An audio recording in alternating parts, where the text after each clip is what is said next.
इस इलाके में हिंदुओं और सिखों के जाने से मुसलमानों की जो एक बैकवर्डनेस थी एजुकेशन में और गवर्नमेंट सर्विसेज में और बिजनेस में तकरीबन बिल्कुल ये गैर हाजिर थे। कायद-ए-आज़म के बाद कोई ऐसा लीडर ही नहीं मिल सका जो बना बनाया मुल्क था उसको लेके आगे चलाना था सिर्फ, लेकिन हम नहीं, वो हमें हो ही नहीं पाया ऐसा। अगर आज वो होते तो शायद वो भी रोते हमारी हालत को देख के कि इन्होंने मेरे मुल्क के साथ क्या किया। अब पाकिस्तान में जितनी चीजें खराब होना थी इनसे ज्यादा खराब होने की गुंजाइश रही नहीं, उसके बाद तो कोलैप्स हो जाता। आप ना उस वक्त आज़ाद थे, आप ना आज आज़ाद हैं।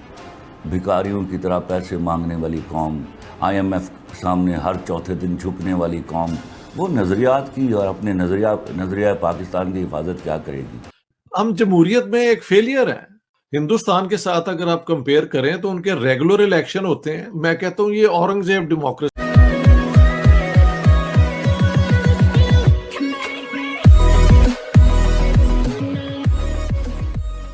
नमस्कार दोस्तों।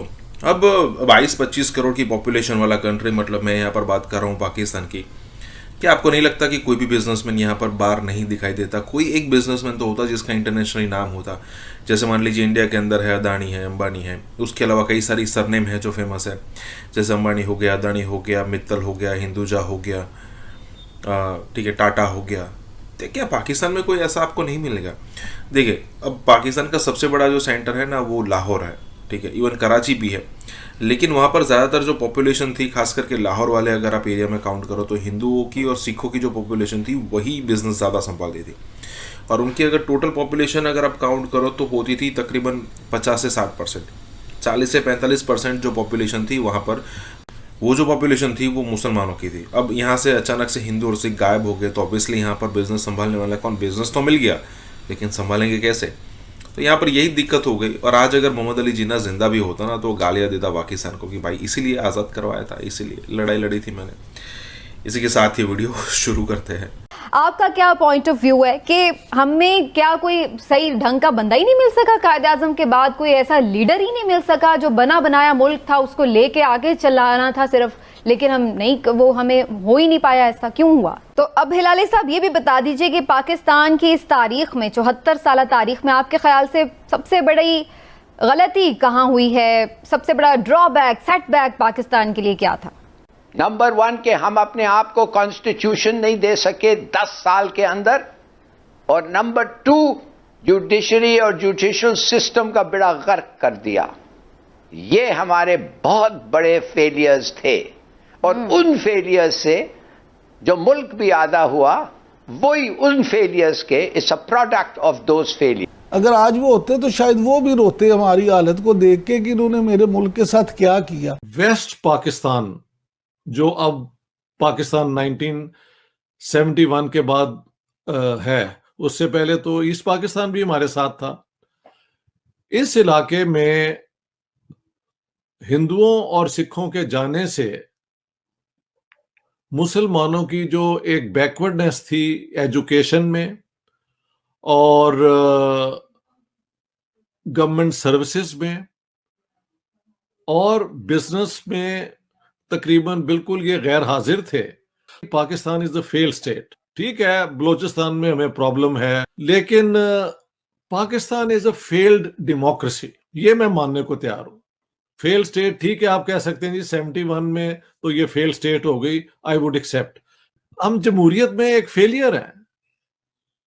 हिंदुस्तान के साथ अगर आप कंपेयर करें तो उनके रेगुलर इलेक्शन होते हैं। मैं कहता हूँ ये औरंगजेब डेमोक्रेसी है। जो इलेक्ट हो जाता है या किसी तरीके से पावर में आ जाता है, वो कहता है कि बाकी सारों को उड़ा दो, मेरा ही हक है हुकूमत करने का। देखिए, पाकिस्तान की रेपुटेशन दुनिया में हमने खुद ही खराब की है। यहाँ पे नॉन स्टेट एक्टर्स को पाला, टेररिज्म की, अब वो सारी रिस्ट्रिक्शंस हमने मान भी ली हैं। दूसरी बात है पॉपुलेशन एक्सप्लोजन। किस आज़ादी का नाम लेकर आप उनको सिखाने निकले हैं कि हमने आपको आज़ाद करवा लिया? आप ना उस वक्त आज़ाद थे, आप ना आज आज़ाद हैं। भिखारियों की तरह पैसे मांगने वाली कौम, IMF सामने हर चौथे दिन झुकने वाली कौम, वो नज़रियात की और अपने नज़रिया पाकिस्तान की हिफाजत क्या करेगी? How long will you follow? इसी वजह से 74 सालों में आपने कुछ भी इजाद करके नहीं दिया। आप तो किताबें लिखने से भी रह गए। आपके सारे स्टूडेंट्स बाहर के ऑथर्स की किताबें पढ़ रहे हैं। हमें शर्म भी नहीं आती यार। 74 सालों में कौमें क्या 74 सालों में भी तरक्की नहीं कर पाती? उसकी सादा मिसाल पाकिस्तान है। हमें लौट कर पीछे जाना पड़ता है कि उस वक्त दौर अच्छा था। तो खुदा के वास्ते आज भी अगर हम कबूतर की तरह आंखें बंद करके बिल्ली के सामने बैठकर कहेंगे ना कि बिल्ली शिल्ली कोई नहीं, तो याद रखिएगा इससे ज़्यादा बेवकूफ़ी और कोई नहीं होगी। मादूदे चंद ममालिक में से हैं जो अपनी ज़बान बोलना नहीं चाहते और जिनको दूसरी ज़बान भी नहीं आती।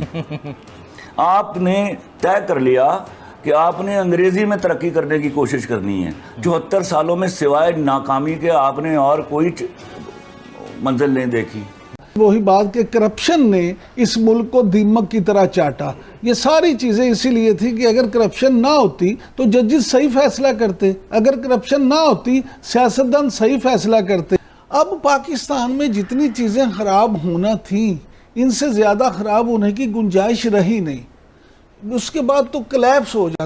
तो वो सारा इस्लामिक कंटेंट ले आए हैं एजुकेशनल पॉलिसी में कि हाईएस्ट लेवल तक 30 सिपारे जो हैं पहले अरबी में, फिर उनका तर्जमा, फिर अहदीस सारी पढ़नी पड़ेंगी इम्तिहान पास करने के लिए। ये बाकी दुनिया की यूनिवर्सिटीज में पाकिस्तानी सिटीजन जो हैं वो क्या compete कर रहे होंगे? उनका 1/3 वक्त तो इस चीज में निकल जाएगा, instead of learning the subject in which they want to compete with the rest of the world. For me, all this is self-defeating. मैंने एक लफ्ज बार बार इस्तेमाल किया है, and I think that's the one which fits. It's called nihilism, self-destruction. कोई America नहीं कह रहा कि ये आप करें, ना चाइना कह रहा है, ये 2 सुपर पावर्स है ना। कोई हिंदुस्तान से भी नहीं कह रहा कि आप ये करें। अब आपकी हरकतों की वजह से तालिबान अगर पाकिस्तान में आ जाएं, तो where are we going to end up then? I hope they keep the Taliban out of Pakistan by all their effort and whatever.